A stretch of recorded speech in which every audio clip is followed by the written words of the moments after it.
qu'on appelle le travail abstrait.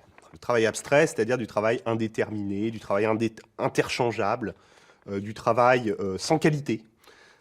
Quelqu'un qui peut travailler à une tâche, puis passer à une autre, ou même à une autre usine, sans transition. Pour décrire l'activité humaine, le travail et l'emploi apparaissent comme deux termes interchangeables. De façon ordinaire aujourd'hui, c'est l'emploi qui est le plus souvent utilisé pour désigner le travail.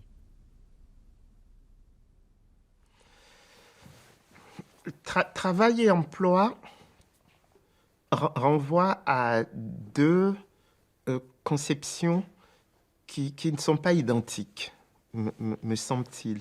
Dans le travail, on voit quelque chose de physique. On sent un processus de l'ordre physique, de l'effort qui est consenti.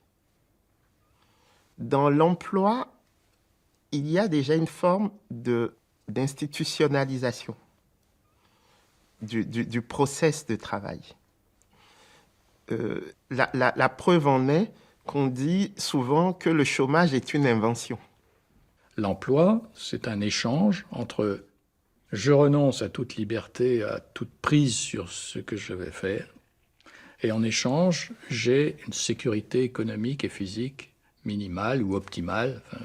Et le champ de la justice sociale, le périmètre de la justice sociale, se restreint à des échanges de quantité. C'est le prix à payer pour la modernité technique.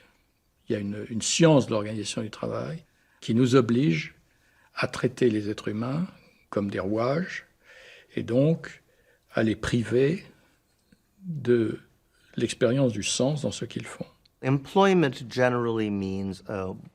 L'emploi, ça signifie généralement un job. Donc on travaille pour quelqu'un d'autre. Le travail, c'est le fait de travailler. L'emploi, c'est le fait de travailler dans un marché formel.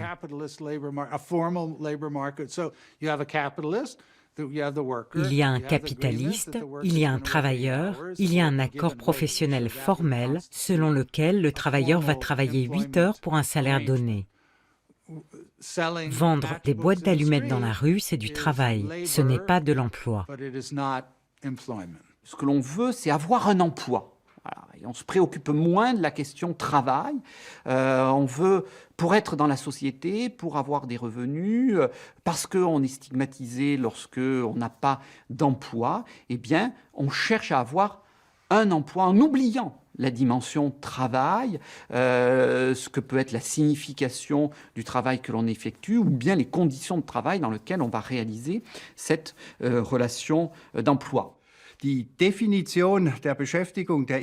définition de l'emploi de l'OIT, l'Organisation internationale du travail, part du principe que quelqu'un qui est rémunéré plus d'une heure par semaine est employé. Pour moi, c'est une blague. Quelqu'un qui distribue les journaux le matin, ce n'est pas un travail qui lui permet de nourrir sa famille. C'est une astuce pour dorer la pilule. De plus en plus de personnes sont censées être employées, mais sont en fait au chômage. On les a éliminées de la statistique afin que les chiffres soient plus présentables. Nous entendons souvent parler d'emploi, tous les jours, en lisant le journal, en écoutant la télévision, parce que l'emploi auquel on fait référence là, ça n'est pas le travail, c'est l'emploi au sens macroéconomique. C'est-à-dire que ça permet effectivement de parler de politique de l'emploi, niveau de l'emploi, etc., etc. Or, dans ce cas-là, on fait référence à quelque chose qui, si on réfléchit, n'est pas à proprement parler un emploi individuel, mais une somme d'emplois. Du point de vue macroéconomique, l'emploi, c'est une statistique.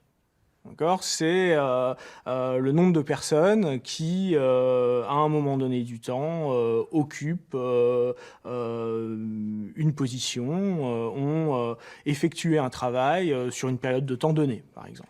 D'accord ? Donc on dira qu'on est au plein emploi s'il n'existe pas ou s'il existe peu de personnes qui sont censées travailler, cherchent un emploi à un moment donné du temps et n'en trouvent pas. D'accord ? Donc ça, c'est l'emploi. Mais effectivement, c'est pas le travail.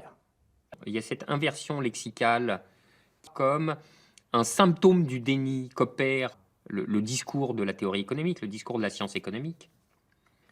C'est que dans la vie ordinaire, les gens demandent un emploi. Et dans la théorie économique, les salariés offrent du travail. Donc tout est mis cul par-dessus tête. Pendant l'ère industrielle, les conditions de l'emploi se sont codifiées et d'une certaine manière ossifiées. Si on a une forme de travail qui est en permanence interchangeable, une forme de travail qui n'a pas de qualité, qui est du travail sans qualité, du travail que n'importe qui peut faire et qu'on peut aller faire n'importe où, finalement.